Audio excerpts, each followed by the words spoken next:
Meu povo, que BO, hein? Hoje eu vou falar para vocês o que aconteceu com o Banco Master. O banco que prometia altos rendimentos acabou sendo colocado em liquidação pelo Banco Central. Mas afinal, o que vai acontecer? Quem perde, quem está protegido e o que isso muda para você, investidor? Então, hoje eu vou te explicar tudo de forma simples e sem enrolação. Gente, o Banco Master, antigo Banco Master, cresceu muito rápido nos últimos anos e ficou conhecido em oferecer CDBs com rendimentos altos acima do mercado. Eu, na minha corretora, eu vejo bastante CDBs do Banco Master, de fato, altíssimos rendimentos. Mas como eu vi que está acima da média, acima do mercado, nunca adquiri um CDB do Banco Master, porque obviamente há um risco grande. Então sempre eu optei por rendimentos de CDI no máximo 105, 110. E por atuar fortemente no crédito estruturado do Banco Master. Parecia uma boa oportunidade, mas por trás desses crescimentos existem operações arriscadas e poucas transparências. Eu quero mostrar para vocês, o Banco Central decretou liquidação extrajudicial do Banco Master. Vocês viram, não sei se vocês já acompanharam no noticiário, o próprio dono do banco foi preso em Guarulhos e a sua esposa foi para Dubai e já tinha um particular. Isso aconteceu quando o regulador identificou problemas graves na operação de um banco. Segundo as investigações da Polícia Federal, na operação chamada Compliance Zero, existia suspeita de emissão de títulos falsos, fraudes em carteiras de crédito, desvio de recursos e um rombo que pode passar 12 bilhões de reais. Gente, nossa senhora, esse dinheiro, imagina só, é meu, é o seu, é da gente investidor. Olha como o próprio dono estava fazendo com o nosso dinheiro. Um rombo que passa de 12 bilhões de reais. E você deve se perguntar o que acontece agora com os clientes. Muita gente investiu em CDBs do Banco Master acreditando que estava seguro. E a pergunta que eu lhe faço é, e agora? Faz o quê? O banco quebrou. Recebo o meu dinheiro ou não? Quem tinha, gente, CDBs está protegido pelo FGC, Fundo Garantidor de Crédito. No meu segundo vídeo, 2 vídeos passados, falei sobre CDBs e Tesouro Direto. Falei que hoje no mercado, se você quiser realmente, além de rentabilidade ótima e segurança, CDB e Tesouro Direto são hoje as duas formas de você ter segurança. E justamente isso, o banco quebrou. É raro, mas acontece. Vocês viram como aconteceu agora. O banco quebrou. Perdi meu dinheiro?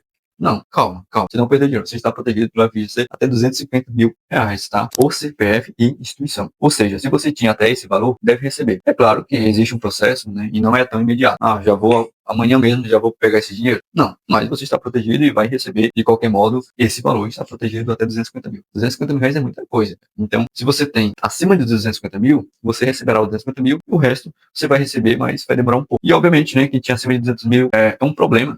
Não um problemaço, mas é um pequeno problema. Essa pessoa vai entrar na fila. No caso, se você estiver acima, você vai entrar na fila dos credores e pode demorar anos para, obviamente, rever algo. E muitas vezes não vai recuperar tudo, mas grande parte sim. Mas até 250 mil você receberá. E obviamente que isso vai impactar no mercado. Esse caso não é sobre um banco específico, tá, gente? Ele afeta todo o sistema financeiro e principalmente bancos médios e pequenos. O Banco Central, obviamente, por causa que isso aconteceu, deve aumentar a fiscalização e exigir mais capital e impor regras mais rígidas. E o mais importante, os investidores começam a enxergar que a rentabilidade alta sempre vem acompanhada de risco. Gente, pelo amor de Deus, é que eu falo para muita gente, não caia em rendimentos altos. Para você ter ideia, a minha carteira, ela é 10% ao ano que ela me retorna de rendimento. Que isso vai dar 0,8 por mês. Ou seja, que é extremamente seguro. Se alguém lhe oferecer mais do que 1%, 1,5%, 2%, acima de 2%, sai daí que é golpe. É golpe. Não existe nenhum investimento que te dá um retorno de 2%, que seja seguro. E eu já vi vários pirâmides que te oferecem 10%, 15%, 60% ao ano. Velho, é pirâmide, é golpe. Então é isso que eu quero deixar isso bem claro, tá? Obviamente não é recomendação, mas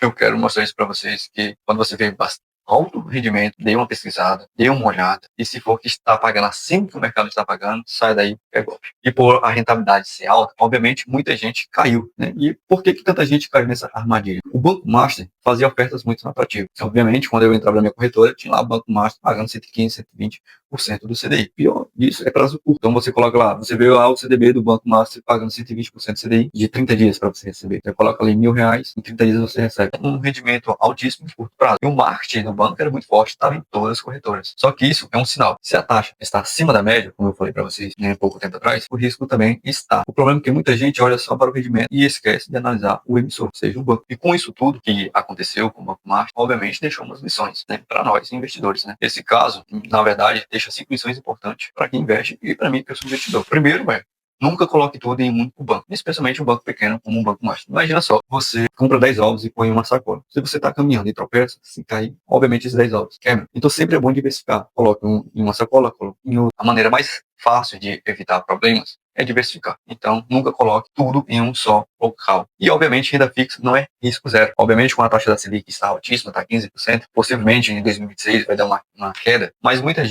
investidores saíram da renda variável e colocaram todo o seu dinheiro na renda fixa por achar que é risco zero. Não existe risco zero, existe um risco mínimo, que no caso do CDB e do Tesouro Direto, que é governado, obviamente, pelo governo. 3. Taxa alta demais, risco alto demais. Quando a taxa é alta, obviamente tem um risco grande. Quarta lição, sempre verifique a saúde do banco. Vocês podem verificar a saúde do banco, você entra em alguns sites, como o Balanço, como o Índice de Basileia. Esses sites você consegue saber como é que está a saúde do banco. E, obviamente, o último, conheça o FGC e nunca ultrapasse o limite. Como vocês viram, o FGC, que é o Fundo Garantidor de Crédito, é até 250 mil. Não ultrapasse. Se você tem 400 mil reais, 300 mil reais, coloque até 250 mil no CDB e o restante no Tesouro Direto. Que aí, no caso, você vai estar não 100%, mas 99% seguro. E, obviamente, como se proteger nos próximos anos. Depois de um caso desse tamanho, obviamente o mercado vai mudar. Mas você pode se proteger fazendo o básico. Como foi o ponto que eu falei agora uns minutos atrás. Diversificação entre bancos e produtos. Nunca coloque seu dinheiro em um só local. Então, coloque um pouquinho em renda variável, coloque um pouquinho em CDB de bancos, coloque no LCI, LCA, coloque um pouquinho em tesouro, coloque nos Estados Unidos em ETFs, no retail, stocks, ou até próprio na renda fixa americana. Evitar bancos que crescem rápido demais. O Banco Master, surreal. Cresceu. Se você pegar o histórico de 2 anos para cá, ele cresceu uma volta altíssima. Então, quando você vê que algo está crescendo muito rápido demais, obviamente, pode ver que vai ter algum problema, algum BO. E, obviamente, desconfiar de taxas muito fora do padrão. O CDI, gente, é 100%. Eu gosto de CDI entre 95 a 105, no máximo 110. 110 eu acho um pouco arriscado. Então, eu tenho um CDB, mas não tenho do Banco Master. Então, o banco faliu, me atinge finalmente, eu não tenho um CDB no Banco Master. E obviamente, por que eu não tenho um Banco Master? Quando eu abri na minha corretora, eu tinha lá pagando 120%. Mas eu, obviamente, eu analisei, isso para mim é um grande risco. Eu prefiro segurança. Então, eu optei, peguei outro banco e pagando 100% CDI. Coloquei lá meu dinheirinho, tá lá, seguro. E sempre pesquisar, gente, a reputação da instituição. Sempre pesquisar isso. Então, gente, esse foi o resumo completo do caso do Banco Master. Se você quiser um vídeo explicando como funciona o FGC e como analisar um banco antes de investir, comenta aqui embaixo, tá? É claro, se esse vídeo te ajudou, deixa o like e se inscreva no canal. Até o próximo vídeo.